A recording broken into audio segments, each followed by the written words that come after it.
뉴스가 저렇게 편파적이에요. 저렇게 불공정을 주장했는데 대부분 위법하지 않다. 근데 누가 대답한 거예요, 정 변호사님? 제가 보기에 이 5가지가 대부분 위법하지 않다가 우세는 이건 매우 잘못된 그러니까 가짜. 누가 저거 대답을 한 거예요? 아니, 좌파 쪽 법률가나 변호사들한테 물어봤나 보죠, 뭐.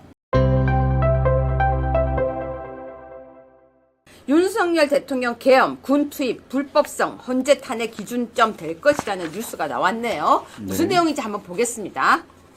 지금 윤석열 대통령 계엄이 좀 탄핵 재판을 받고 있는데 탄핵 재판에 4가지죠, 하나. 네. 첫 번째는 계엄이 실체적, 절차적 요건을 갖추었는지 여부. 두 번째는 포고령이 헌법과 법률에 반하지 않는지 여부. 세 번째는 그 군대를 국회에 보낸 것이 국회의 기능을 마비했는지 여부. 네 번째는 그 중앙선거관리위원회에 저희 군인들을 보냈는데 그래서 거기서 압수수색하거나 한 행위들이 정당한지 여부. 이 4가지예요, 지금. 근데 지금 헌법재판소에서 제일 이제 문제가 되고 있는 게 군대를 뭐 투입해가지고 국회의원들을 끌어내라고 했냐 안 했냐 뭐 이런 것들이 이제 제일 주된 어떤 쟁점이다 보니까 나머지 또 다른 3개의 쟁점이 있는지 이제 사람들이 그러니까 깜빡깜빡 하는데요. 실제로 지금 의외로 제일 쟁점이 되는 것은 윤석열 대통령의 계엄이 절차적 또는 실체적 요건에 해당하는지 여부가 사실은 의외로 되게 중요한 문제입니다. 군 투입 불법성 문제는 결론적으로 말씀드리면 뭐 끌어내라 말하고 말들은 있는데 끌어내진 사람이 아무도 없잖아요. 그래서 의외로 그 문제는 별로 그렇게 중요하지 않은 문제일 수 있어요, 나중에. 그것 때문에 탄핵이 인정되지 될 가능성은 오히려 별로 없는데,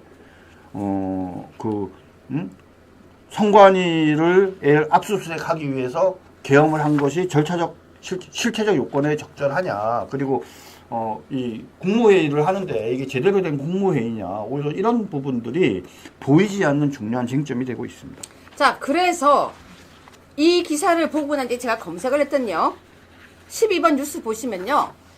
윤석열 측 5가지 불공정 주장을 했는데 대부분 위법하지 않다가 우세. 뉴스가 저렇게 편파적이에요. 저렇게 불공정을 주장했는데 대부분 위법하지 않다. 근데 누가 대답한 거예요, 정 변호사님? 제가 보기에 이 5가지가 대부분 위법하지 않다가 우세는 이건 매우 잘못된 그러니까 가짜. 누가 저거 대답을 한 거예요? 아니, 좌파 쪽 법률가나 변호사들한테 물어봤나 보죠, 뭐. 응? 수사 기록 증거 채택이 위법하냐? 위법하죠. 네. 32조 단서에 갖다가 못 쓰게 돼 있는데 그거를 규칙을 가지고 그것보다 하위법인 규칙을 근거해서 가져다 쓴 게 정당하다 이렇게 얘기하면 안 되죠.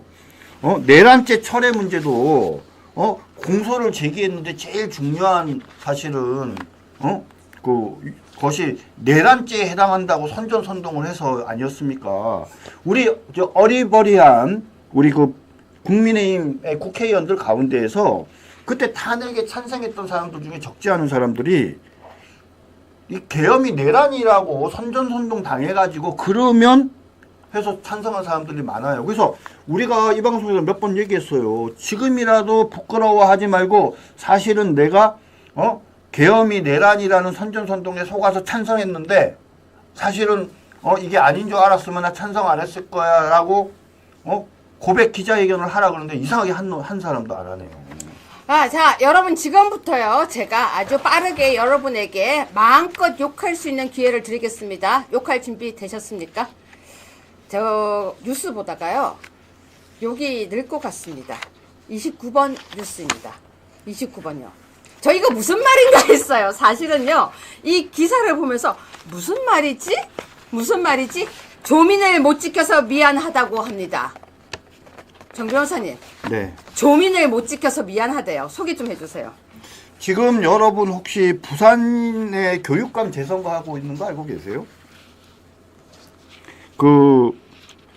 이 보수 성향 우리 하연수 교육감이 당선 무효가 돼가지고 새로 지금 이제 진행이 되고 있는데 좌파 쪽에 진보 진영 후보로 출마한 사람이 부산대 총장이었던 차정인이라는 사람이에요.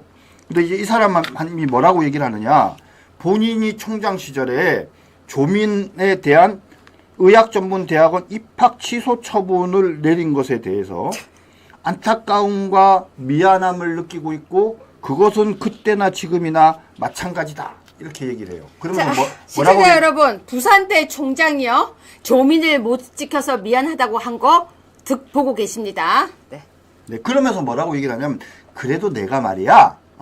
끝까지 버텼어. 1심 판결하고 난 다음에 바로 애를 자르라고 했는데 자르지 않고 결국은 항소심 판결이 났을 때 입학 취소 예정 처분을 하고 유죄가 확정됐을 때 비로소 입학 취소를 결정했어. 나는 최대한 늦출 수 있을 만큼 늦췄어. 난 정말 최선을 다했어. 자, 이러고 시청자 있습니다. 여러분, 조민을 지키지 못했다는 부산대 총장, 전 부산대 총장, 교육감 후보라고 합니다.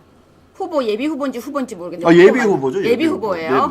네, 얼굴 한번 봅시다. 네. 저 사람입니다. 여러분, 기억해 주세요. 저는 너무 화가 나요. 늦출 만큼 늦췄어라고 이야기를 하는 거 보면서요. 참 세상에 저런 사람들이 모여서 아직도 자리를 차지하고 있다는 게 너무 화가 났습니다. 좌파들은 뭐라고 얘기를 하냐면요. 네가 총장이잖아. 그러니까 총장의 직권으로 입학 취소를 막았어야지. 이제 이렇게 얘기하니까 부산대 입학 요강에는 허위 서류를 제출하면 불합격 처리한다는 게 명시돼 있고 법원에서 결정했기 때문에 총장한테 재량권이 없어요. 이러고 있어요. 네, 31번 뉴스인데요. 이것도 너무 마음이 아픕니다.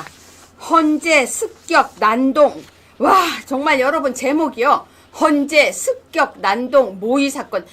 저 이름을 보니까 가슴이 너무 아픈데 60건이래 60건. 집중 수사하고 있답니다. 내용 좀 간단하게 소개해 주세요. 지금 문영배 그 동창생들이 만든 온라인 카페에 성적 착취물들이 많이 올라왔다는 사실을 우리 시청자 여러분들이 다 알고 있어요. 근데 이 성적 착취물이 언제부터 언제까지 올라왔는지는 뭐 제가 정확하게 보지 않아서 모르겠는데 최근 것도 혹시 있지 않나요? 그런데 경찰은 지금 문 소장과 관계된 것은 전부 다 공소시효가 지났다 이러면서 그래서 더 이상 조사하려고 하지를 않아요. 그런데 헌법재판소 습격 모의 사건은 집중 수사 중이래요. 아니 근데요. 단계 사건은 왜 조사 안 해요? 단계 사건은 동계 사건대로 진행 중이겠죠? 근데 한동훈은 지금 책 쓰고 있대요. 왜 조사 안 받아요? 글쎄요. 피의자로서 가서 조사를 받았는지 한번 확인해 보겠습니다. 자, 일단 이 헌재 습격 난동 모의 사건이 지금 너무 많이 조사를 받고 있고요. 일단 그렇다는 걸 짧게 소식을 전했습니다.